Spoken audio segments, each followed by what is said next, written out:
తండ్రి, పరిశుద్ధుడైన దేవాని వందనాలు, స్తోత్రాలు. ఈ కృతజ్ఞత కూడికను బట్టి నేను స్తుతిస్తుంటున్న ప్రతి బ్యూలా ప్రెసెస్ ఫ్రెండ్స్ బట్టి నీకు వందనాలు. వారి కుటుంబాలు, తల్లిదండ్రులను బట్టి నీకు వందనాలు, బంధుమిత్రులను బట్టి వందనాలు, స్థానిక సంఘాన్ని బట్టి నీకు వందనాలు, నీ దాసుడు సేవకుడు తిమోతిని బట్టి వందనాలు. ఈ కృతజ్ఞత కూడికను ప్రార్థన చేసి సంఘముగా ఈరోజు ఇక్కడ జరుగుతున్నందుకే స్తుతిస్తున్నాం. పాటల్లో మీరు సహాయపడినందుకే వందనాలు. సువార్త పాటల ద్వారా అనేకులు చుట్టుపక్కల వారు వచ్చిన వారు అనేకుల్లో ఈ రక్షణ సువార్తను, రక్షణ సునాదాన్ని వినిపించమని ప్రారంభిస్తాం. నీ దాసుని బలపరచము, నీ దాసుని నోట నీ మాటలు వచ్చము ప్రభు. వింటున్న మాకు, ఇక దూర ప్రభు శబ్దంతో ద్వారా వింటున్న వారికి నాయన మరి మిమ్మల్ని గురించిన ఆశ్చర్యకరమైన సంగతులు తెలియచి కుటుంబానికి కావలసిన ప్రభావ మరి ఆదరణ, హెచ్చరికలు, దైవికమైన నీ బోధ ప్రభావ, దేవుని వాక్యము బలం కలిగినటువంటి రెండంచెల కట్టిగా ఉన్న వాడిగినదై ప్రాణాత్మ కీళ్ళ మూలుగును విభజించచ్చు, హృదయం అంతరంగాలను పరిశోధించేదిగా ఉన్నందుకే ఉన్నాను. నీ వాక్యము దైవ తండ్రి నాయన మరి అది హితవాక్యమైనందుకే నీకు స్తోత్రం ప్రభావ. ఇటువంటి వాక్యాన్ని ప్రభువా నీ ద్వారా నీ దాసుని బలపరచమని ప్రార్థన చేస్తున్నాం. ఈ ఆవరణాన్ని రక్త ప్రోక్షణ తీసుకుని వస్తున్నాం, అంధకార శక్తులను బంధిస్తున్నాం. అటు ఇటు చంచలమైపోయి ఆలోచనను తొలగించండి ప్రభువా. ఈ యొక్క సన్నిధిని కోరుకుంటున్నాం. శబ్దాలు, రకరకాలైన మాటలు, సెల్ ఫోన్లు, పరిస్థితులు నీ యొక్క సన్నిధిని అఘోరపరిచే తొలగించి ప్రతి ఒక్కరూ వాక్యాన్ని వినడానికి సహాయం చేయండి. పిల్లలను, పెద్దలని స్వాదంలో ఉంచుకోండి. సమయాన్ని ప్రభుని స్వాదం చేస్తూ యేసు ప్రభు నన్ను ప్రార్థించి వేడుకొంచున్నాం తండ్రి.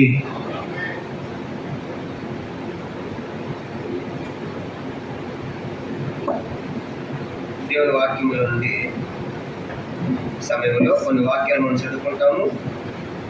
దేవుని పరిశుద్ధ గ్రంథముల నుండి సమూయేలు మొదటి సమూయేలు గ్రంథము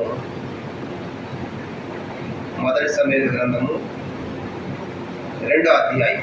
1 సమూయేలు గ్రంథము 2వ అధ్యాయము 26వ వచనము అందరం కలిసి చదువుకుంటాము. దేవుని పరిశుద్ధ గ్రంథముల నుండి సమూయేలు మొదటి గ్రంథం 2వ అధ్యాయము 26వ వచనం, పేజీ నంబర్ 225 పాత నిబంధనలో. 1 సమూయేలు 2:26. బాలుడు సమూయేలు ఇంకను ఎదుగుచు యెహోవా దయందును మనుషుల దయందును వర్ధిల్లుచుండెను. గమనించామంటే బాలుడు సమూయేలు ఇంకను ఎదుగుచు కనుక సమూయేలు గురించి రాయబడింది. కనుక అన్న పిల్లలు లేనప్పుడు ప్రార్థన చేసిన మందిరానికి వెళ్ళి చక్కని కుమారుడు అనుగ్రహించాడు. ఆ కుమారుడికి సమూయేలు అంటే ప్రార్థన అర్థం అని పేరు పెట్టింది. ఆ సమూయేలు గురించి రాయబడిన మాట ఇంకను ఎదుగుచు యెహోవా దయందును మనుషుల దయందును వర్ధిల్లుచుండెను. కాబట్టి సమూయేలు ఎదుగుచున్న సందర్భాన్ని మనం చదువుకున్నాం. లూకాసు వార్త 2వ అధ్యాయం. మరొక మాట చదువుకుంటాము. లూకాసు వార్త 2వ అధ్యాయము. లూకాసు వార్త 2వ అధ్యాయం 40వ వచనం కూడా అందరం కలిసి మనం చదువుకుంటాము. లూకాసు వార్త, ఇది యేసు ప్రభువారి గురించి రాయబడిన మాట. లూకాసు వార్త 2వ అధ్యాయం 40వ వచనం కూడా అందరం కలిసి చదవండి. బాలుడు జ్ఞానముతో నిండుకొనుచు ఎదిగి బలము పొందుచుండెను, దేవుని దయ ఆయన మీద ఉండేను. కనుక బాలుడు జ్ఞానముతో నిండుకొనుచు ఎదిగి బలము పొందెను. యేసు ప్రభువారి గురించి కూడా రాయబడింది. ఆయన కూడా ఎదిగి బలం పొందుతున్నాడు. 52వ వచనం లూకాసు వార్త 2వ అధ్యాయం 52. యేసు జ్ఞానమందును వయస్సునందును దేవుని దయందును మనుషుల దయందును వర్ధిల్లుచుండెను. కనుక యేసు ప్రభువారి గురించి రాయబడిన మాట ఆయన జ్ఞానంతో నిండుకొనుచు ఎదిగి బలం పొందాడు. అది మాత్రమే కాదు, జ్ఞానములోను వయసులోను దేవుని దయలోను మనుషుల దయలోను ఆయన ఎదిగి వర్ధిల్లినట్లుగా మనం చదువుకున్నాము. ప్రభు యొక్క వాక్య భాగం దీవించి మనందరితో కూడా మాట్లాడునుగాక. దేవుని యొక్క అనాది కాల సంకల్పం, ఉద్దేశం ఏంటంటే దేవుడు మానవులు ఎదగాలి అని కోరుతున్నాడు. కనుక ఎదగాలి, ఫలించాలి, వర్ధిల్లాలి అన్నది దేవుని యొక్క ప్రగాఢమైన కోరిక. అందుకే ఆదికాండం 1వ అధ్యాయము 26, 28 వచనాల్లో ఏమని రాయబడిందంటే మీరు ఫలించి అభివృద్ధి పొందండి అని దేవుడు చెప్పే మాట చూస్తాం. మరి మనం ఫలించి అభివృద్ధి పొందాలి అనే దేవుని యొక్క కోరిక. కానీ ఆదాము దేవుని మాట వినక అవిధేయుడైపోయి ఫలించలేకపోయాడు, ఎదగలేకపోయాడు, పాపంలో పడ్డాడు, వర్ధిల్లలేకపోయాడు. తిరిగి అదే మాట మళ్ళీ దేవుడు నోవతో చెప్తున్నాడు. ఆదికాండము 9వ అధ్యాయం 1వ వచనంలో చెప్తున్నాడు నోవతో కూడా, మీరు ఫలించి అభివృద్ధి పొందండి, అది ఎదగండి అని దేవుడు చెప్పాడు. కానీ నోవ కూడా కనుక అవిధేయుడైపోయి కనుక ద్రాక్షాసం తాగి మత్తుడైపోయి అతడు కూడా ఫలించలేకపోయాడు. మళ్ళీ తిరిగి అదే మాట దేవుడు యాకోబుతో చెప్తున్నాడు. ఆదికాండము 35వ అధ్యాయం 11వ వచనంలో మీరు ఫలించి అభివృద్ధి పొందండి అనే మాట యాకోబుతో కూడా చెప్పినట్టుగా మనం చూస్తాం. కానీ యాకోబు మోసగాడైపోయి ఆయన కూడా సరిగా ఎదగలేకపోయాడు, ఫలించలేకపోయాడు. అందుకే కొత్త నిబంధనలు యేసు వారు మనకిస్తున్న మాట ఏంటంటే యోహాను సువార్త 15వ అధ్యాయం 1వ వచనంలో, నేను నిజమైన ద్రాక్షవల్లిని, నా తండ్రి వ్యవసాయకుడు అని చెప్పి ప్రభు అంటాడు కదా, మీరు బహుగా ఫలించటం వలన నా తండ్రి మహిమపరచబడును. 15వ అధ్యాయం 8వ వచనం. ఈ వచనాలు చూసినప్పుడు దేవుని యొక్క ఆశ ఏంటంటే మనము వర్ధిల్లాలి, మనం ఎదగాలి, మనం ఫలించాలన్నది దేవుని యొక్క కోరికగా మనం చూస్తాం. అయితే ఈ మధ్యాహ్నకాల సమయంలో దేంట్లో ఎదగాలి, దేంట్లో ఫలించాలి అని ఆలోచించినప్పుడు మొదటి యోహాను పత్రిక చూడండి. యోహాను రాసినటువంటి పత్రిక, మనము భౌతికంగా ఎదిగాం కానీ దేవుని యొక్క వాక్యం ఏమని సెలవిస్తుందంటే మనం దేంట్లో ఎదగాలంట. యోహాను రాసినటువంటి 3వ పత్రిక, క్షమించండి 3 యోహాను పత్రిక 2వ వచనం. యోహాను రాసిన 3వ పత్రిక 2వ వచనం, ప్రియుడా నీ ఆత్మ వర్ధిల్లుచున్న ప్రకారము నీవు అన్ని విషయముల్లోనూ వర్ధిల్లుచు సౌఖ్యముగా ఉండవల్లని ప్రార్థించుచున్నాను. కనుక ప్రియుడా నీ ఆత్మ వర్ధిల్లుచున్న ప్రకారం. కానీ దేవుని యొక్క ఆశ ఏంటంటే మనము ఆత్మలో వర్ధిల్లాలి.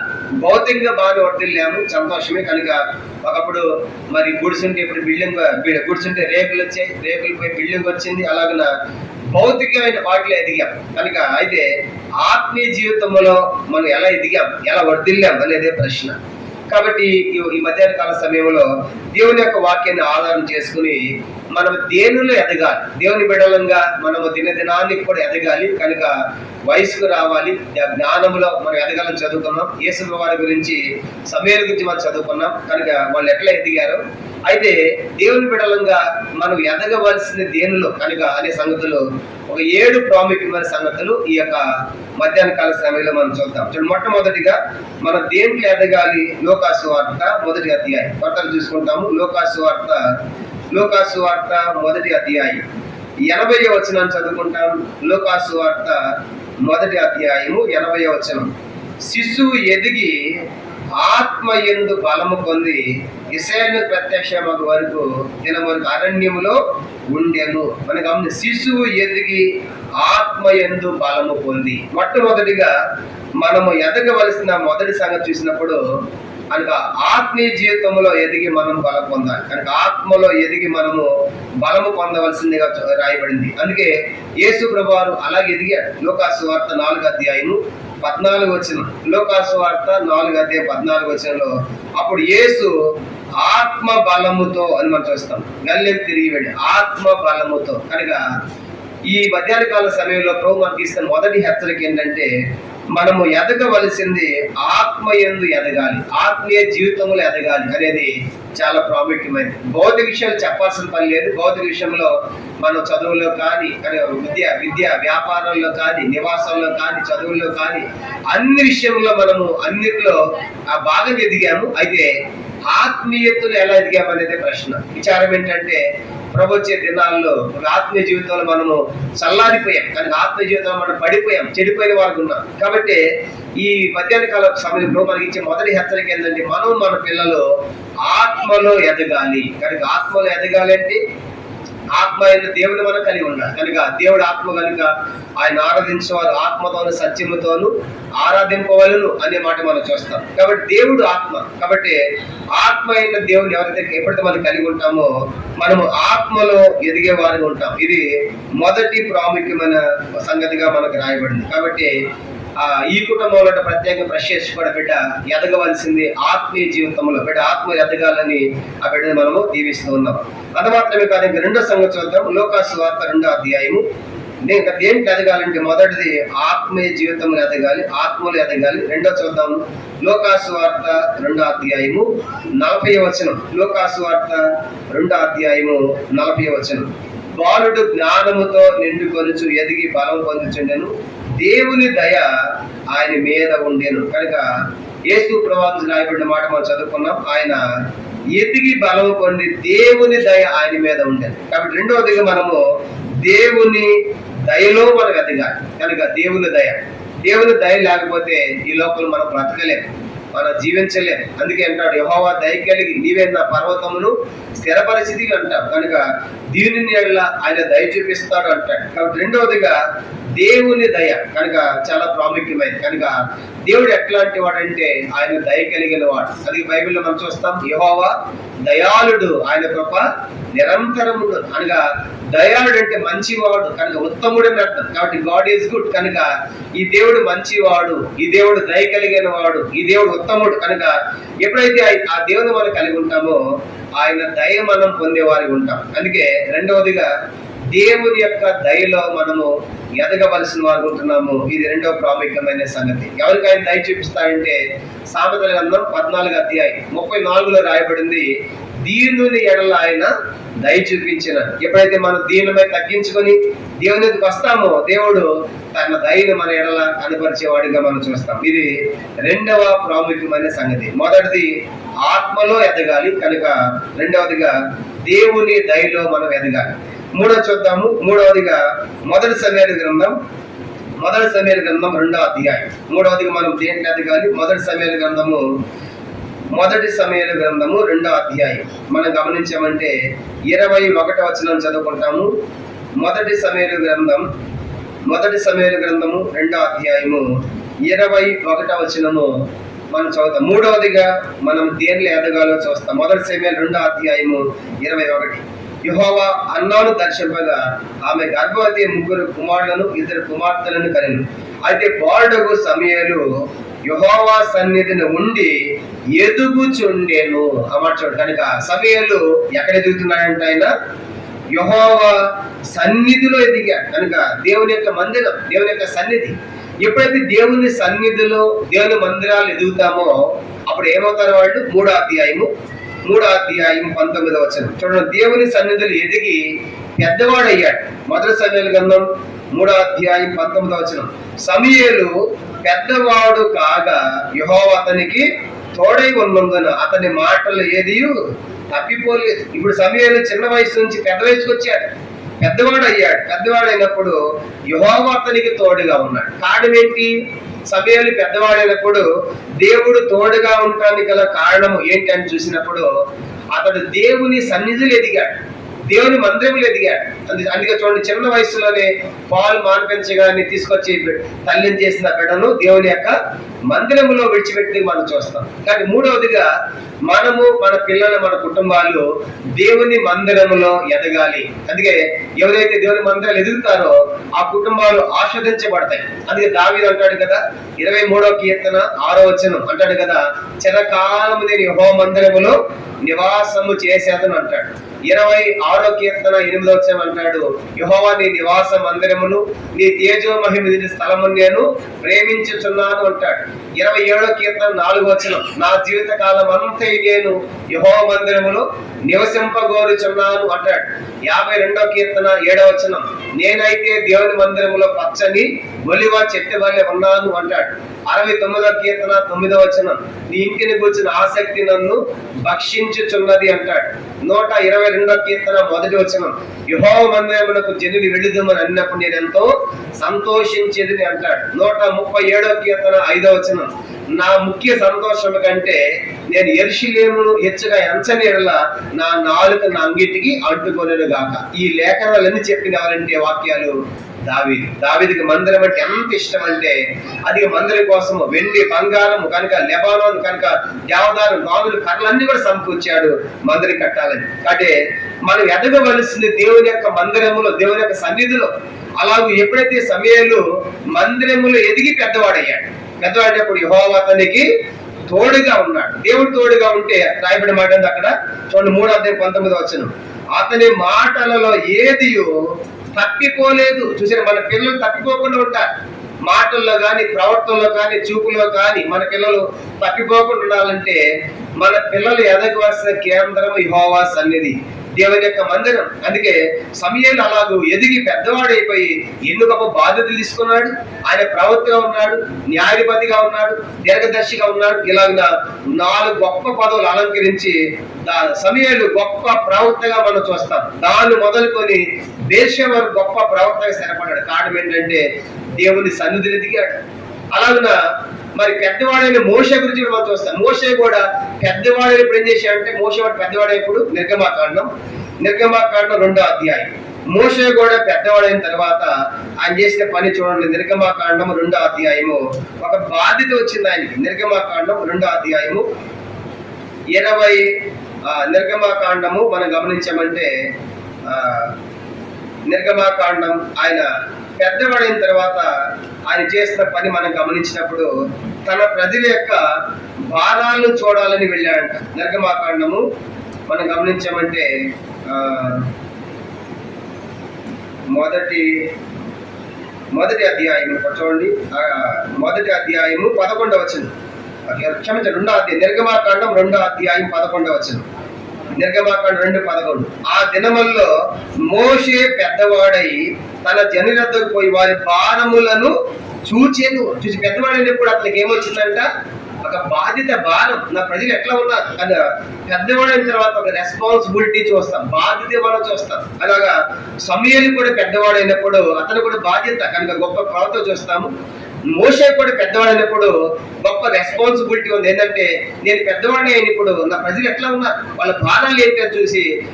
అంత మాత్రమే కాదు, పెద్దవాడైన తర్వాత మంచి గ్రహింపు ఉంటుందంట. పెద్దవాళ్ళు అయినటువంటి వాళ్ళకి, పెద్దలైన వాళ్ళకి ఏముంటుంది, మంచి గ్రహింపు.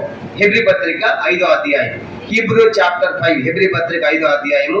వాళ్ళు మేలేదో కీడేదో గ్రహిస్తారు. హెబ్రీ పత్రిక 5వ అధ్యాయము, హెబ్రీ పత్రిక 5వ అధ్యాయం మనం గమనించామంటే వయసుకు వచ్చినటువంటి వారు కనుక పెద్దవాడైన సమూయేలు కావచ్చు, మోషే కావచ్చు, వాళ్ళు ఎట్లా ఉన్నారు, ఎట్లా తీర్మానం చేశారంటే హెబ్రీ పత్రిక 5వ అధ్యాయం మనం గమనించామంటే మరి 13-14 వచనాలు. హెబ్రీ పత్రిక 5వ అధ్యాయం 13-14. మరి పాలు త్రాగు ప్రతివాడు శిశువే గనుక నీతి వాక్య విషయంలో అనుభవం లేని వాడై ఉండదు. పాలు తాగేవాడు శిశువుగానే ఉంటాడు. ఇప్పుడు 14వ వచనము ప్రాముఖ్యమైనది. వయసు వచ్చిన వారు అని కింద పుట్టినట్లు పరిపూర్ణులు అని చెప్పి అభ్యాసము చేత మేలు కీడులు వివేచించకు సాధకము చేయబడిన జ్ఞానేంద్రియములు కలిగి ఉన్నారు కనుక బలమైన ఆహారము వారికే తగును. వయసు వచ్చిన వారు పెద్దవాడైనటువంటి వాళ్ళకి ఏంటంటే మేలు కీడులను వివేచించేటువంటి ఆ యొక్క విచక్షణ దేవుడు వాళ్ళకి అనుగ్రహించాడు. అందుకే సమూయేలు పెద్దవాడయ్యాడు, ఒక బాధ్యతగా గొప్ప ప్రవర్తన చూస్తాం. మరి మోషే పెద్దవాడైపోయి మేలు కీడులు ఆలోచించి ఏం తీర్మానం చేసుకున్నాడు. హెబ్రీ పత్రిక 11వ అధ్యాయం, హెబ్రీ పత్రిక 11వ అధ్యాయము. అతని పెద్దవాడైనటువంటి మోషే యొక్క తీర్మానం కనుక పెద్దవాడైన తర్వాత ఆయన చేసిన తీర్మానం చూడండి. హెబ్రీ పత్రిక 11వ అధ్యాయము 24, 26 కలిసి ఉన్నాయి, చదువుకుంటాం. హెబ్రీ పత్రిక 11వ అధ్యాయం 24, 26. మోషే పెద్దవాడైనప్పుడు విశ్వాసమును బట్టి ఐగుప్తు జనము కంటే క్రీస్తు విషయం ఎంత గొప్ప భాగ్యమని ఎంచుకొని అల్పకాలము పాప భోగం అనిపించడం కంటే దేవుని ప్రజలతో శ్రమ అనిపించడం మేలని యోచించి ఫరో యొక్క కుమారుడు అనిపించుకోవడం ఒప్పుకోలేదు. ఎలాగనగా అతడు ప్రతిఫలముగా కలుగు బహుమానము యందు దృష్టి ఉంచేందు. మోషే పెద్దవాడినప్పుడు అతడు సుఖభోగాలు కోరుకోలేదు, గమనించాలంటే ఫరో యొక్క కుమారుడు అనిపించి ఇష్టపడలేదు. నెక్స్ట్ రాజు ఆయనే ఒప్పుకుంటే అవన్నీ విసర్జించి కారణము దేవుని ప్రజలతో నింద అనిపించడానికి ఇష్టపడే కారణం ఏంటంటే పెద్దవాళ్ళ మోషే గ్రహింపు వచ్చింది, ఇది తాత్కాలికమైనది, శాశ్వత రాజ్యం ఉందని మోషే ఎరిగినటువంటి వాడుగా, గ్రహింపు కలిగిన వాడుగా పెద్దవాడే పనిచేసి తీర్మానం మనం చూస్తాం. కాబట్టి మూడవదిగా మనం ఎదగవలసింది దేంట్లోనంట, దేవుని యొక్క సన్నిధిలో, దేవుని యొక్క మందిరంలో. 3 సంఖ్యలు చూసాం. మొదటిది ఆత్మలో ఎదగాలి, రెండవది మనం చూసినప్పుడు దేవుని యొక్క దయలో మనం ఎదగాలి, మూడవది మనం చూసినప్పుడు మూడవ సంగతి యెహోవా సన్నిధి లేదంటే దేవుని యొక్క మందిరములో ఎదిగిన వారు ఎలా ఉంటారో మనం చూస్తున్నాం. ఇది మూడవది. 4వది చూద్దాము. 4వది దానియేలు గ్రంథము 1వ అధ్యాయం. దానియేలు గ్రంథం చూడండి, వాళ్ళు ఎట్లా ఎదిగారంటే దానియేలు గ్రంథం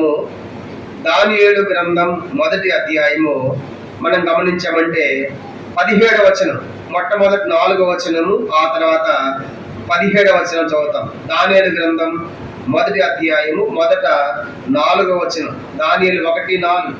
రాజు అష్పెనెజు అన్న నపుంసకుల అధిపతిని పిలిపించి అతనికి ఇలాగ ఆజ్ఞాపించను: ఇశ్రాయేలు రాజవంశంలో ముఖ్యులై లోకము లేని సౌందర్యమును సకల విద్యా ప్రవీణత జ్ఞానమును కలిగి తత్వజ్ఞానము తెలిసిన వారై రాజనగరం నందు నిలువదగిన కొందరు బాలులను రప్పించి కల్దీల విద్యను భాషను వారికి నేర్పము. ఇక్కడ రాయబడింది దానియేలు వాళ్ళ స్నేహితుల గురించి రాయబడిన మాట ఏంటంటే వాళ్ళ బాలురు అని రాయబడింది. బాలురు అంటే ఇది చిన్నపిల్లలని కాదు. బాలురు అంటే దానియేలు బబులోను చెరలోకి వెళ్ళే సమయానికి దానియేలు యొక్క వయసు సుమారుగా 15 నుంచి 17 సంవత్సరాల వయసు, అంటే మంచి యవన ప్రాయం. కనుక తెలుగులో బాలురు ఉంది, కానీ దానియేలు మరి బబులోనికి చెరలోకి వెళ్ళే సమయానికి దానియేలు యొక్క వయసు 15 నుండి 17 సంవత్సరాలు, మంచి యవన ప్రాయములో చెరలోకి వెళ్ళారు. దానియేలు ఎట్లా ఎదిగారంటే వాళ్ళు 17వ వచనం, ఇప్పుడు అందరం కలిసి 17వ వచనం. ఈ నలుగురు బోధ సంగతి ఏమనగా దేవుడు వారికి జ్ఞానమును సకల శాస్త్ర ప్రవీణతయు వివేచనయు అనుగ్రహించను. మరియు దానియేలు సకల విధములకు దర్శనములను స్వప్న భావనను గ్రహించు తెలివి గలవాడై ఉండేను. గమనించామంటే దానియేలు దేంట్లో ఎదిగాడంటే ఆయన జ్ఞానములు, దేవుడే వారికి జ్ఞానము అనుగ్రహించాడు. ఇది చాలా ప్రాముఖ్యమైనది. కాబట్టి 4వదిగా మనము మన పిల్లలు ఎదగవలసింది ఏంటంటే జ్ఞానం 2 రకాలు. ఒక లోక జ్ఞానము, రెండోది దేవుని జ్ఞానం. కాబట్టి దేవుని జ్ఞానములో మనం ఎదగవలసిన వారు ఉన్నాం. దానియేలు గురించి మనం చదివినప్పుడు దానియేలు దైవ జ్ఞానాన్ని పొందినవాడు. అందుకే దర్శనములు, కళలు, స్వప్నములు వచ్చినప్పటికీ ఎన్నో వాటికి కళల యొక్క భావాలు దానియేలు చెప్పగలిగినాడు. కారణం ఏంటంటే ఈ దానియేలు కనుక జ్ఞానములు ఎదిగిన వాడిగా మనం చూస్తాం. కానీ మన పిల్లలు కూడా ఎదగవలసింది దేంట్లోనంటే జ్ఞానములో ఎదగవలసిన వారు ఉన్నాం. కాబట్టి జ్ఞానము ఎలా వస్తుంది?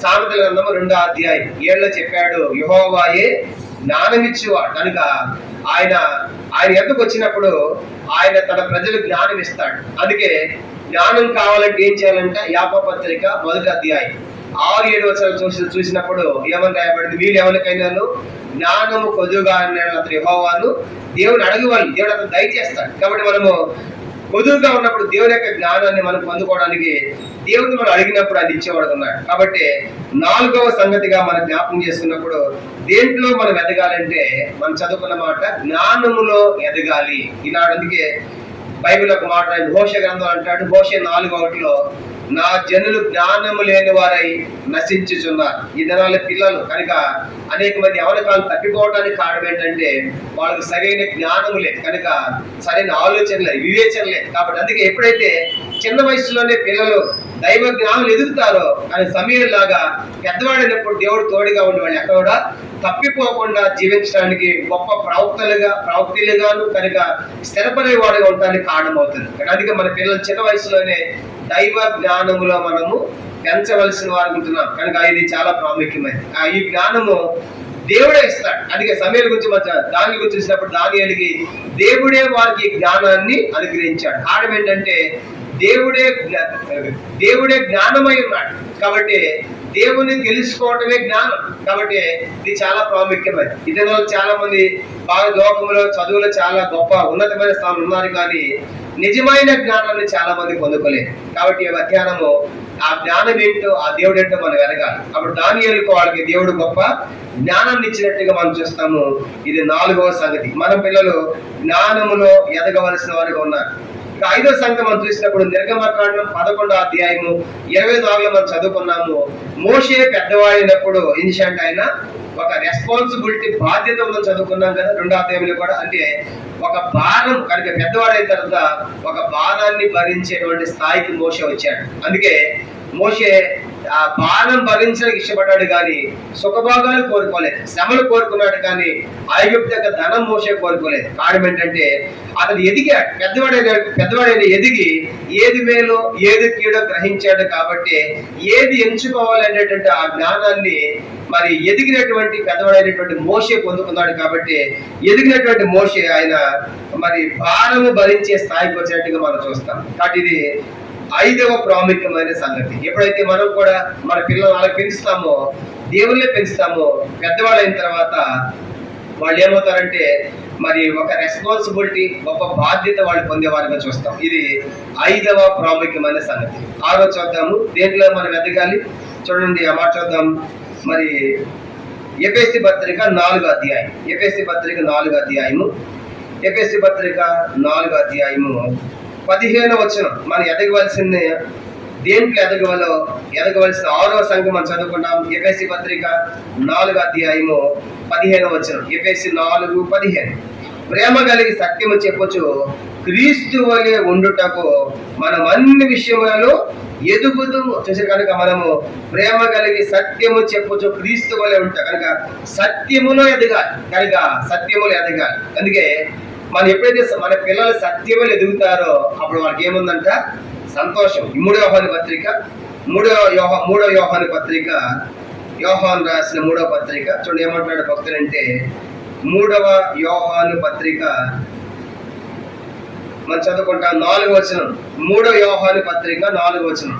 నా పిల్లలు సత్యమును అనుసరించి, అంటే సత్యమును నడుచుకొనుచున్నారని వినుట కంటే నాకు ఎక్కువైన సంతోషము లేదు. కానీ మన పిల్లలు నిజమైన సత్యాన్ని తెలుసుకుని సత్యములో జీవిస్తూ ఉంటే దానికి మించిన సంతోషము తల్లిదండ్రులకు మరొకటి లేదు. అందుకే మన పిల్లలు సత్యములో ఎదగాలి. ఏంటి సత్యము అని చూసినప్పుడు పిలాతు అన్నాడు, యేసు ప్రభు వారు పిలాతు ముందు ఉన్నప్పుడు నువ్వు రాజు అంటే నువ్వు రాజు అన్నాడు. కనుక సత్యం గురించి మాట్లాడుతున్నాడు. సత్యం అంటే సత్యం అనగా ఏంటి అన్నప్పుడు యేసు అన్నాడు, నేను సత్యం గురించి సాక్షి ఇవ్వడానికి ఈ లోకానికి వచ్చాను అనేసి చెప్పాడు. అంటే యేసు ప్రభువే సత్యం. అందుకే ఆయన అన్నాడు కదా యోహాను సువార్త 14:6వ వచనంలో, నేనే మార్గమును, నేనే సత్యమును, నేనే జీవమును అన్నాడు. కనుక యేసు ప్రభువే సత్యం. కనుక దేవునిలో మన పిల్లలను అలా మనం పెంచాలి, సత్యంలో పెంచాలి. ఎప్పుడైతే మనం చదువుకున్నటువంటి 6 సంగతులు మొదటి చూసాం కదా, మొదటిది మరి ఆత్మలో ఎదగాలి, రెండోది మనం చదువుకున్నాము దేవుని యొక్క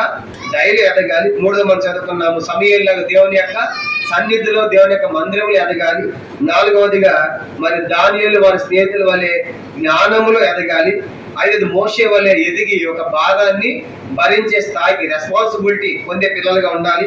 అలాగే మనం చూసినప్పుడు ఆరవది సత్యములో ఎదగాలి. ఎప్పుడైతే ఇలాగ మన పిల్లలు ఎదుగుతారో వాళ్ళు ఏం చేస్తాడు? దేవుడు ఆశీర్వదిస్తాడు. చూడండి న్యాయాధిపతుల గ్రంథం అట్లా ఎదిగినప్పుడు న్యాయాధిపతులు 13వ అధ్యాయం మనం చదువుకున్న ఈ లేఖనాల ప్రకారము మన పిల్లలు ఎదిగినప్పుడు వాళ్ళు ఏం చేస్తాడంటే దేవుడు న్యాయాధిపతులు 13వ అధ్యాయం, న్యాయాధిపతుల గ్రంథం 13వ అధ్యాయము, న్యాయాధిపతులు 13వ అధ్యాయం మనం గమనించామంటే 24వ వచనం చదువుకుంటాం. న్యాయాధిపతులు 13వ అధ్యాయము 24వ వచనం. 7వదిగా అలా ఎదిగినప్పుడు దేవుడు వారిని ఆస్వాదిస్తున్నాడు. న్యాయాధిపతులు 13:24 వచనం. తర్వాత ఆ స్త్రీ కుమారుని కని అతనికి సంసోను అని పేరు పెట్టాను. ఆ బాలుడు ఎదిగినప్పుడు యెహోవా అతన్ని ఆశీర్వదించాను. కానీ చూశారు కదా, ఎప్పుడైతే అలా ఎదుగుతారో అలా ఎదిగినటువంటి వారిని దేవుడు ఆశీర్వదిస్తాడు. అలాగే మన పిల్లలు పెంచినప్పుడు దైవ ఆశీర్వాదాలు పొందే పిల్లలుగా మన పిల్లలు తయారవుతారు. కాబట్టి అలాగే మనము మన పిల్లల్ని పెంచాలని ప్రభు కోరుతున్నాడు. కాబట్టి మధ్యాహ్న కాల సమయంలో తల్లిదండ్రులుగా మనం కూడా ఒక మంచి తీర్మానం మనం కలిగి ఉండాలి. తీర్మానం కలిగి ఉండి మనము మన పిల్లల్ని ఎట్లా ఎదిగింపజేస్తున్నాం, కనుక మన పిల్లలు మరి ఆత్మీయంగా ఎదుగుతున్నారా, మన పిల్లలు దేవుని యొక్క మందిరంలో, దేవుని యొక్క దయలో, తర్వాత జ్ఞానములు, అలాగే భారములు, అంత సత్యములు ఎదుగుతున్నారు అనేది మనం ప్రశ్న వేసుకోవచ్చు. ఆ ప్రశ్న వేసుకుని ఒక మంది తీర్మానం చేసుకుని మన పిల్లలు అలాగే మనము పెంచాలి. అయితే యేసు ప్రభువారు రాబోతుంది దేనికోసం అంటే ఒక మాట చదువుకుంటాం. మత్తయి సువార్త 24వ అధ్యాయం. మత్తయి సువార్త ఇంకొక చిన్న భాగాన్ని కూడా కొన్ని సంగతులు మనం చూసి ముగిద్దాం. మత్తయి సువార్త 24వ అధ్యాయం. మత్తయి సువార్త 24వ అధ్యాయము మనం గమనించామంటే 42 నుంచి నేను చదువుతున్నాను. మత్తయి సువార్త 24వ అధ్యాయము 42వ వచనం నుంచి మనం చదువుకుంటాం. మత్తయి సువార్త 24:42. కావున ఏ దినమున మీ ప్రభు వచ్చునో మీకు తెలియదు కనుక మెలకువగా ఉండుడి. 43. ఏ జామున దొంగ వచ్చునో ఇంటి యజమానికి తెలిసిండేలా అతని మెలకువగా ఉండి ఇంటి కన్నము వేయనీయడని మీరు ఎరుగుదురు. కనుక ఏ జామున దొంగ వచ్చునో మనకు తెలియదు. కనుక యేసు ప్రభువు చెప్పే మాట ఏంటంటే ఇదిగో నేను దొంగ వలె వచ్చుచున్నానని ప్రవక్తలు కూడా చెప్పాడు. ఇప్పుడు దొంగ దేనికోసం వస్తాడు చెప్పండి? దొంగ దేనికోసం వస్తాడు? ఇంట్లో ఉన్నటువంటి చాలా విలువైన, ప్రశస్తమైన, అమూల్యమైన వాటికి వస్తున్నాడు. అంతేగాని దొంగ వచ్చేది బాత్రూముల చెంబు కోసమా, బాత్రూముల బకెట్ కోసమా కాదు. కనుక ఇంట్లో ఉన్నటువంటి చాలా విలువైన, ప్రశస్తమైన వాటిని తీసుకోవడానికి వస్తాడు. కానీ ఇప్పుడు ప్రశ్న ఏంటంటే, లేకుండా బిడ్డ పేరు ప్రశస్త, కుమార్తె ప్రశస్త అన్న మరి ప్రెషియస్ లేదా ప్రశస్త, విలువైన, అమూల్యమైన, ఈ పదాలన్నీ కూడా ఒకటే. కాబట్టి ఇప్పుడు బిడ్డ ప్రశస్త కూడా విలువైనవి సంపాదించుకోవాలి. కనుక దేవుని కలుసుకోవాలంటే చాలా విలువైనవి సంపాదించుకోవాలని దేవుని యొక్క వాక్యం సెలవిస్తా ఉంది. బిడ్డ ప్రశస్త దేవుళ్ళు ఎదిగి ఆ విలువని సంపాదించుకోవాలో ఒక 5 సంగతులు క్లుప్తంగా మనం చూసి మనం ముగిద్దాం. మొట్టమొదటిది చెప్పండి, లోకములు విలువైంది అని చెప్పండి. మీకు బాగా తెలుసు లోకల్ విలువైంది అండి. నువ్వు ఎంత ముక్కులకి, చెవులకి, కాళ్ళకి ఈరోజు మగవాళ్ళు కూడా పోటీ పడుతున్నారు. లైట్లు, పురుషు లైట్లు అంట, చైన్లు అంట, ఎన్నెన్నో తిప్పలు పడుతున్నారు కదా. కనుక బంగారం చాలా విలువైంది. కనుక బంగారం చాలా విలువైంది. అయితే బైబిల్ ఒక మాట రాయబడింది, బంగారము కంటే విలువైంది అన్నమాట. చదువుదామా? కీర్తన 19. అది బిడ్డ ఎదిగి సంపాదించుకోవాలి ప్రశస్త. మొట్టమొదటిది ప్రశస్త బిడ్డ సంపాదించుకోవాల్సిన మొదటి ఐశ్వర్యము 19వ కీర్తన 10వ వచనం. ఒక 5 ప్రశస్తమైనవి కనుక సంపాదించుకోవాలి బిడ్డ. కీర్తన 19 10వ వచనం, 19వ కీర్తన 10వ వచనము అందరూ చదువుదాం. 19వ కీర్తన 10వ వచనం.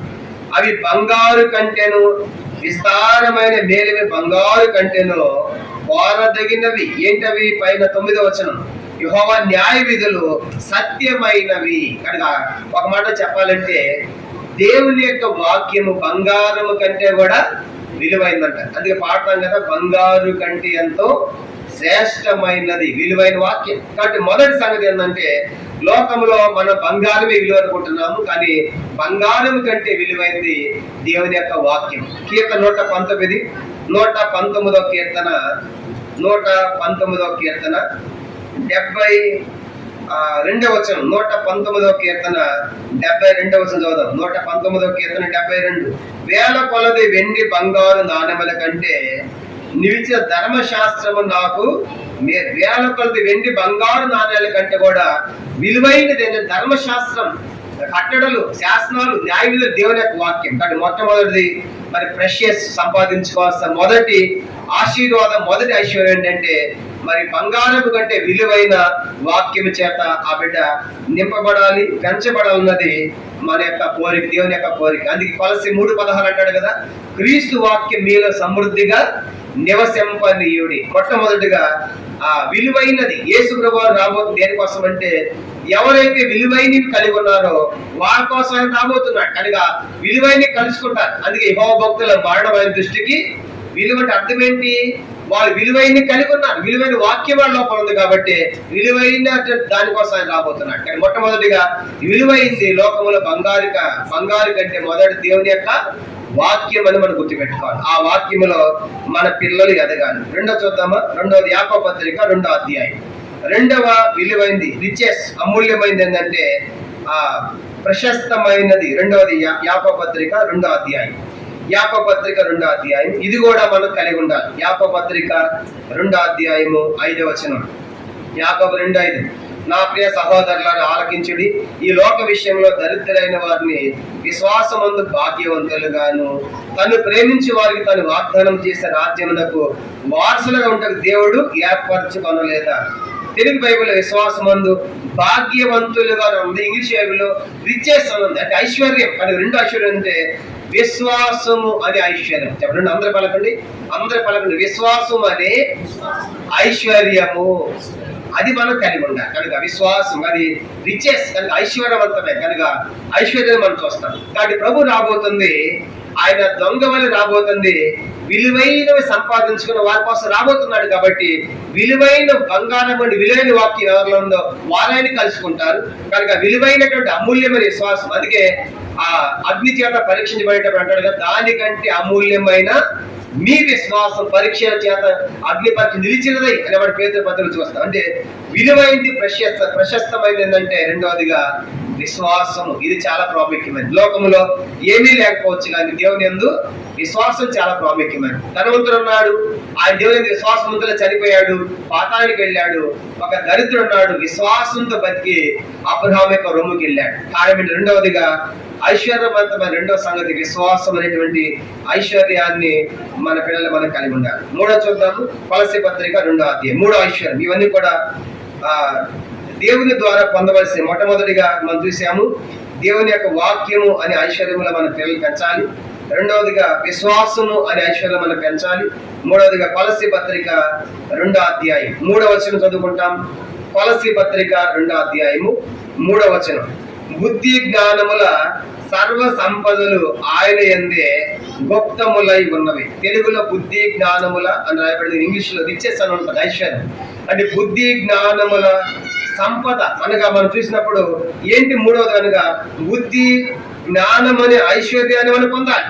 అందుకే మనం చదువుకున్న దానియేలు గురించి, దానియేలు ఆ బుద్ధి జ్ఞానం ఐశ్వర్యం దానియేలు పొందినట్టుగా మరి దేవుని చేత దానియేలు పొందుకున్నవాడిగా మన జ్ఞాపకం చేయబడింది. కాబట్టి దేవుని ప్రజలముగా మూడవదిగా మరి బుద్ధి జ్ఞానముల ఐశ్వర్యాన్ని మన పిల్లలు పొందాలి. కానీ మొదటిది వాక్యం అనేది చాలా ప్రశస్తమైంది, రెండవదిగా విశ్వాసము అనేది ప్రశస్తమైంది, మూడవదిగా బుద్ధి జ్ఞానముల ఐశ్వర్యము అన్నింటికంటే ప్రశస్తమైనది మనం చూస్తాం. మూడవది.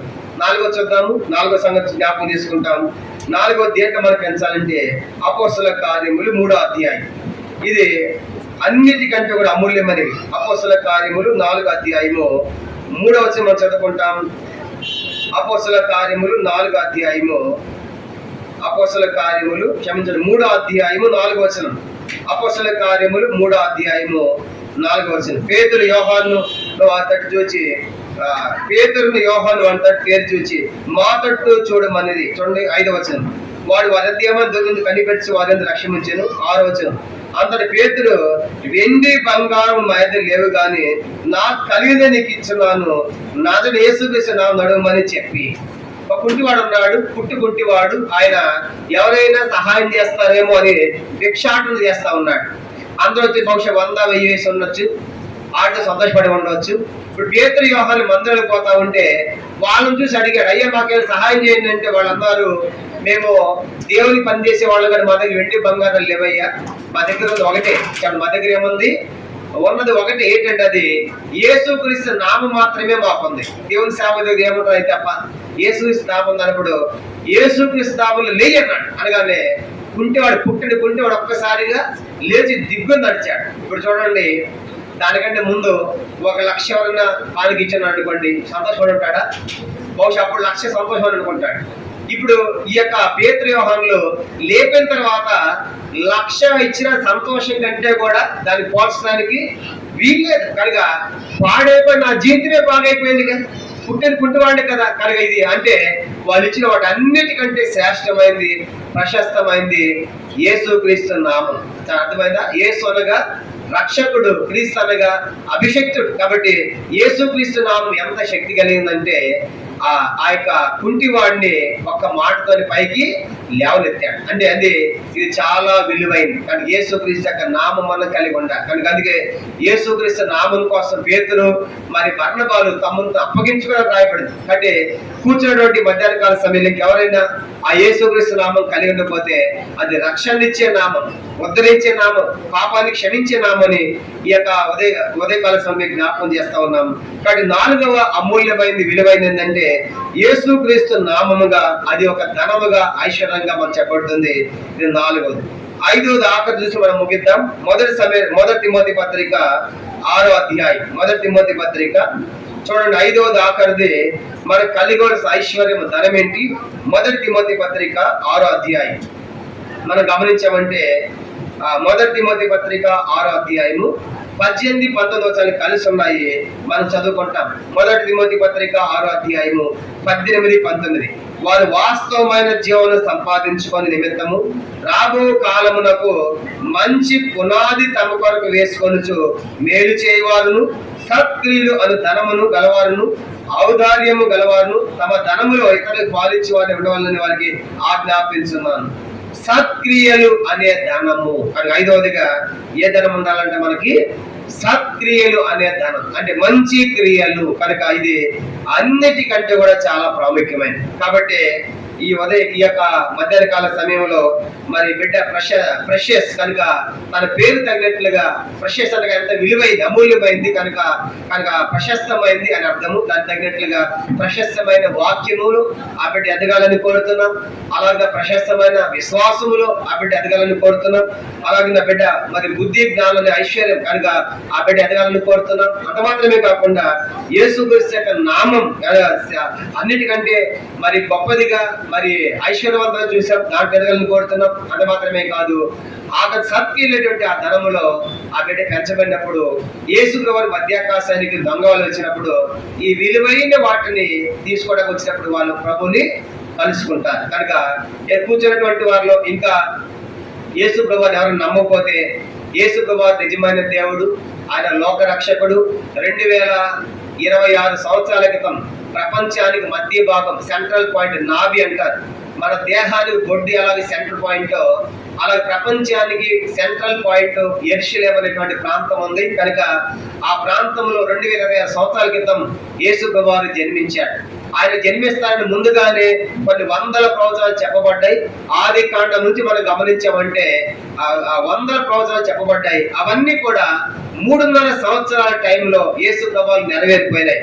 ఆయన ప్రపంచాన్ని మధ్య భాగంలో జన్మించాడు. కారణం ఏంటంటే మనుషులందరూ పాపములో ఉన్నారు. పాపాన్ని తీసివేయడానికి పాపము లేని దేవుడు కావాలి. కాబట్టి ఆ పాపము లేని ఆయనే ఈ లోకములో పాప సంబంధ లోకములో మానవుడిగా జన్మించాడు. 33 సంవత్సరాలు జీవించాడు. తర్వాత సిలువేయబడ్డాడు. ఆ సిలువలో చనిపోయాడు. యేసు ప్రభువుని సమాధిలో పెట్టారు. 3వ రోజున ఆయన తిరిగి లేచాడు. 40 దినాలు ఆయన భూమి మీద ఉన్నాడు. ఆయన 12 మంది శిష్యులు ఉన్నారు.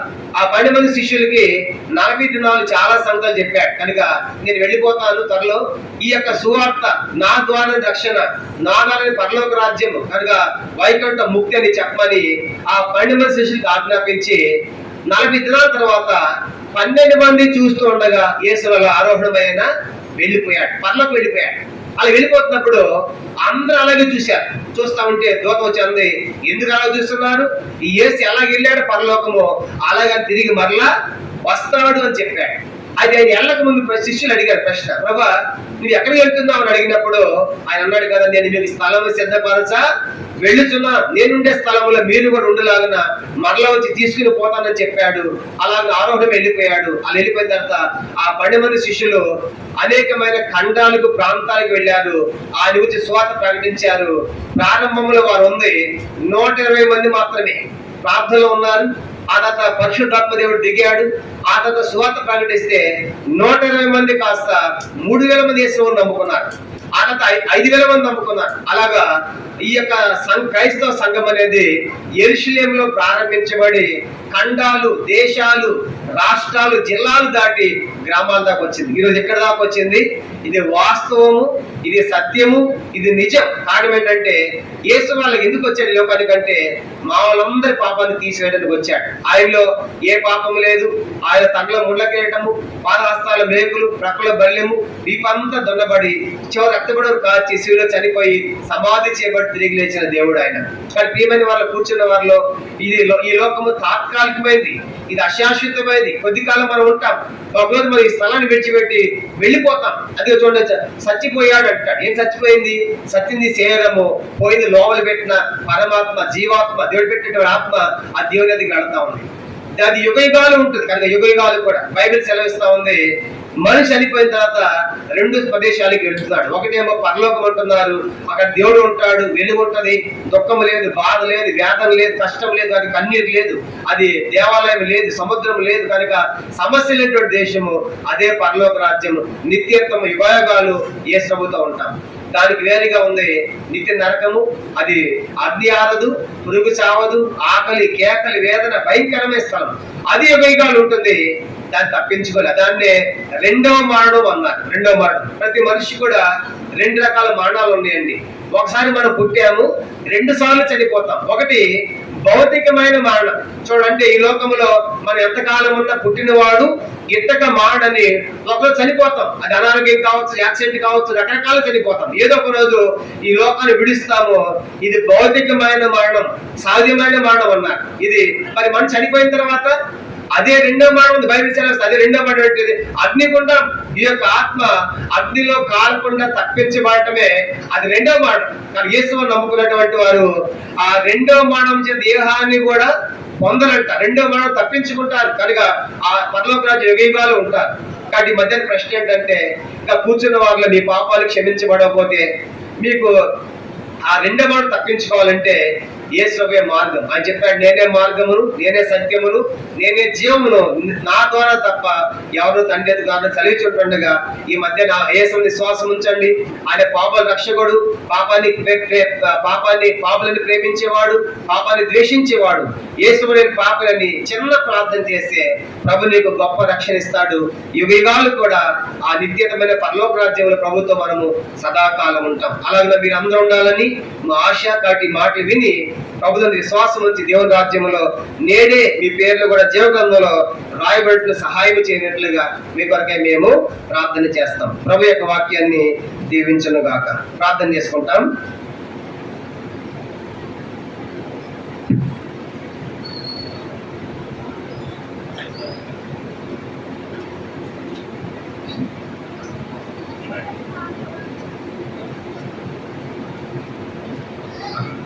వచ్చేసి మరి పాస్టర్ బిషప్ కాంతిరావు గారు ఇక్కడికి రావాల్సిందిగా మనం చేస్తున్నా. ప్రార్థన చేస్తాడు.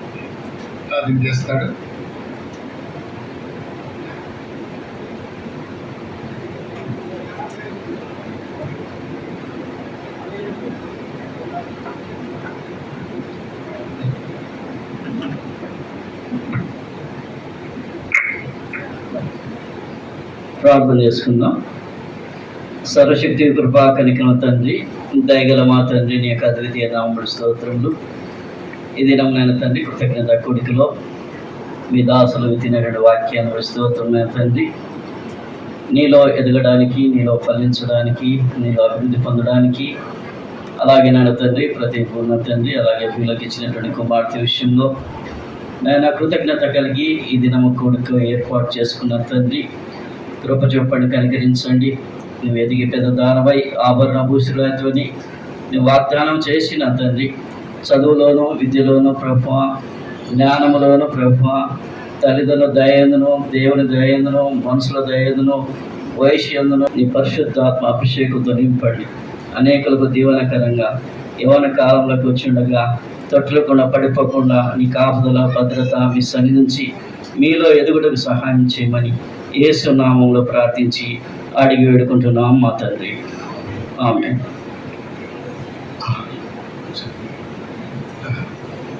ప్రార్థన చేస్తాం. అట్లే మరి భోజనం అయిన తర్వాత, అది కూడిక అయిన తర్వాత మీకు అందరికి కూడా మరి ప్రేమ బిందు సిద్ధపరిచారు. వీళ్ళు మరి ప్రేమ బిందులో మీరు అందరూ కూడా పాల్పొంది అందరూ కూడా భోజనం చేసి వెళ్ళాల్సిందిగా మనవి చేస్తున్నాం. దాని కొరకు కూడా ప్రార్థన చేస్తాం.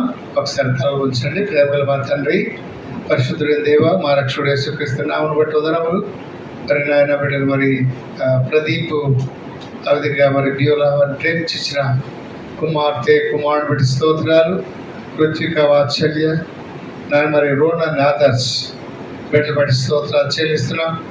నాయన వారు మరి అనుదిన జీవితంలో వాక్యానుసారంగా చెప్పినటువంటి మరి ఎదిగే విషయాల్లో 7 విషయాలు ఎదగడానికి, కలిగి ఉండే విషయాల్లో 5 విషయాలు కలిగి ఉండే దాని కొరకై ఇద్దరు బిడ్డల్ని, కుటుంబీకుల్ని, మరి బ్యూల ప్రదీప్ను, వచ్చిన వారందరినీ కూడా ఆ విధంగా ఏ విషయాలు ఎదగలేకపోతున్నారో ప్రభా, మరి వెనకంజ వేస్తున్నారు, ఏమి సంపాదించుకోలేకపోతున్నారు, లోకాన్ని సంపాదిస్తున్నారు. ఆస్తి, ఐశ్వర్యము, వెండి, బంగారములు, మేడలు, మిద్దెలు అన్ని సంపాదిస్తున్నారు ప్రభు. రక్షణ లేకుండగా, పాపక్షమాపణ లేకుండగా, క్రీస్తును సంపాదించుకోకుండా ప్రభా సంపదను, మరి సత్క్రియలు అనేటువంటి సంపదను కూడా సంపాదించుకోలేకుండా ఈ లోకంలో అన్ని సంపాదించి భూలోకంలో విడిచిపెట్టి వెళ్ళిపోతున్నారు. గ్రహించినట్లుగా సహాయపడండి. ప్రత్యేకంగా కుటుంబాన్ని, మరి కుటుంబాలందరూ కూడా కలిగి ఉన్నట్టుగా వారి బంధువులు, తల్లిదండ్రులు, మరి తోబుట్టులందరూ కూడా ఇటు గొప్ప రక్షణ పొందినట్టుగా సహాయపడండి. సంఘము రాగలిగిన మా ప్రియులందరూ కూడా స్తోత్రాలు. నన్ను నిలవైన వారు, స్నేహితులు, ఇరుగు పొరుగు వారందరూ కూడా ఈ మాటలు ఎంత దూరం వినపడ్డాయో, ప్రభు యేసుక్రీస్తు నిజమైన దేవుడని, రక్షించేవాడని, ఈయన క్రైస్తవుల దేవుడు కాదు, పాపుల రక్షకుడు, లోక రక్షకుడు, విమోచకుడని ప్రజలు తెలుసుకున్నట్లుగా సహాయం చేయమని ప్రభు దయ చూపించండి. మా మిగిలిన శ్రమను దేవుని కరమగా చేయండి. పోయిన సాహసును కూడా దేవుని కరమగా చేయండి. సమృద్ధిని దయచేయండి. ఆహార పదార్థాలను కూడా పవిత్రపరచండి, ఆశీర్వదించండి, దీవించమని, ఎక్కడ కూడా కొరత లేకుండా, కలవరం లేకుండా సహాయపడమని వందనం తెలిసి ప్రత్యేకంగా మరి కృత్విక వాత్సల్యను బిడ్డను, రోణను ఆదర్శించిన పిల్లల్ని, తల్లిదండ్రులను కూడా దీవించమని, ఆశీర్వదించమని ప్రభా మరి సత్క్రియలందు వారు ఆసక్తి కలిగి, సంపద కలిగి, యేసుక్రీస్తు నామనేటువంటి సంపద కలిగి జీవించినట్లుగా సహాయపడమని వందనం చెల్లిస్తాను. తీసి యేసు ప్రభు నామమున స్తుతించి ప్రార్థించి వేడుకొనొచ్చున్నాము తండ్రి. ఆమేన్. ఆమేన్. మన తండ్రి అయిన దేవుని ప్రేమయు, కుమారుడు యేసుక్రీస్తు వారి కృపయు, పరిశుద్ధాత్మిక అన్యోన్య సహవాసం చేసిన మనకును, తను ప్రేమించే వారికి, సకల పరిశుద్ధులకును, ప్రత్యేకముగా మరి ప్రతిపన్న ప్రియులక వారి కుటుంబీకులు, పిల్లలకును ఇప్పుడు ఎల్లప్పుడూ సదాకాలము తోడై ఉండును గాక. ఆమేన్. యేసుని నమ్మెడి వారు ఆయన ఉచిత కృపతో నీతిమంతులయ్యెదరు. యేసుని నమ్మెడి వారు లెబానోను దేవదారు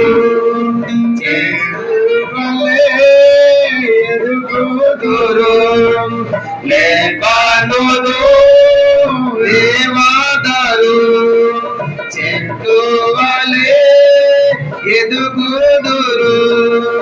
నాదు కృపా జ్ఞానములో ఎదుగుచునుందురు వారు. నాదు కృపా జ్ఞానములో ఎదుగుచునుందురు వారు. యేసుని నమ్మెడి వారు ఆయన ఉచిత కృపతో నీతిమంతులయ్యెదరు. యేసుని నమ్మెడి వారు. ఈ సమయంలో మరి ప్రతిపన్నల కుటుంబం అందరూ పైకి వస్తారు, ఇక్కడ ప్రార్థన చేస్తాం. అట్లా కూర్చోండి అందరు, దయచేసి ఎవరు లేవద్దు, కూర్చోండి. టేబుల్ తీసేయండి. కొంచెం పైకి వస్తే ఇక్కడ ప్రార్థన చేస్తాం.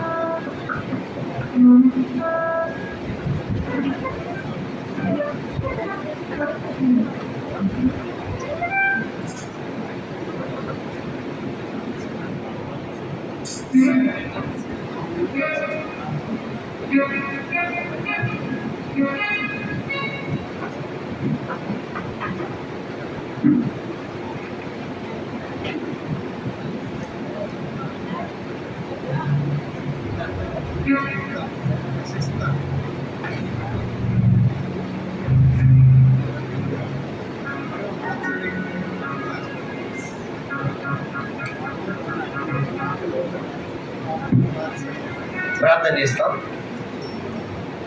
ప్రార్థన మిగిలిగా ప్రేమించిన మా ప్రియమైన పరలోకపు తండ్రి, పరిశుద్ధ దేవ, మీ స్తోత్రాలు. మా ప్రియుల మీద ఆశ్రమ ప్రదీపాన్ని బట్టి ప్రియులకు కూడా వందనాలు తండ్రి. వాళ్ళకి ఇచ్చిన రక్షణ భాగ్యాన్ని బట్టి వందనాలు చెల్లించుకుంటున్నాం. నైనా తండ్రి ప్రత్యేకంగా పరిచిన కుమార్తె ప్రశస్తిని బట్టి మరి కుమారుడు ఆదర్శం జ్ఞాపకం చేసుకున్నాయి అని ప్రార్థన చేస్తున్నాం. ఇలా ఈ కుటుంబాన్ని సంవత్సరం అంతా మీరు కాపాడుతూ వచ్చారు. మీ వందనాలు. కుటుంబంలో మీరు జరిగించిన ప్రతి విధమైన అద్భుత ఆశ్చర్య కార్యములన్నిటి కొరకై మీకు స్తోత్రాలు చెల్లించుకుంటున్నాం. కుటుంబపక్షముగా మీరు చేసిన ప్రతి మేలు ఉపకారముల కొరకై మరి కృతజ్ఞతాస్తుతులు చెల్లిస్తూ ఉన్నాం. అంత మాత్రమే కాదేనము మరి సంఘమును, సమాజం పిలిచి ప్రభా, సమాజం మధ్య నీ నామాన్ని కీర్తించడానికి మీకు మెండుగా కృతజ్ఞతాస్తులు చెల్లించడానికి మీరు చేసి సహాయం పడి మీ స్తోత్రాలు. వారి ఉద్యోగ బాధ్యతలు సహాయం చేయండి, కుటుంబాన్ని దీవించండి. చెప్పిన వాక్యాన్ని బట్టి వారి అన్ని విషయాల్లోనూ తను ఎదిగి వర్ధిల్లినట్లుగా ఫలించినట్లుగా అభివృద్ధి పరచమని ప్రార్థిస్తున్నాం. ఆత్మీయ జీవితంలో అనేక ఆశీర్వాదం చేయండి, వారి సంతోషాన్ని పరిపూర్ణం చేయమని వందనాలు చెల్లించుకుంటూ ప్రియ కుటుంబానికి మీ దీవెనలు మీ ఆశీర్వాదాలు కోరుతున్నాం. 2 సమూయేలు గ్రంథం 7వ అధ్యాయం 29 ప్రకారం దావీదు సెలవిచ్చాడు కదా, యెహోవా నీ సన్నిధిని నా కుటుంబం నిత్యము ఆస్వాదించినట్లుగా తండ్రి మరి ఆస్వాదం సెలవిచ్చిన వాగ్దానం మన పక్షాన్ని కోరుతుంటూ మీరే సహాయపడమని, కుటుంబాన్ని దీవించమని, మిగతా సమగ్ర దీవెనకరంగా చేయమని యేసుక్రీస్తు నామమున ప్రార్థించి స్తుతించి అతిగనముగా వేడుకొనుచున్నాము తండ్రి. ఆమేన్. అందరూ చెప్పండి ఆమేన్.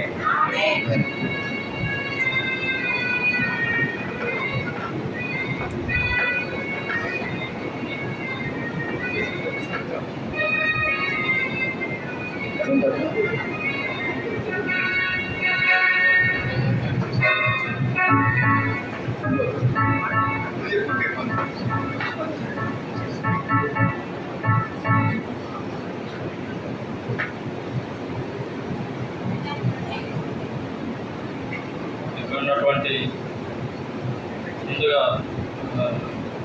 దేవుడు ఈ అవకాశం ఇచ్చినందుకు దేవునికి వందనాలు చెల్లిస్తున్నాను.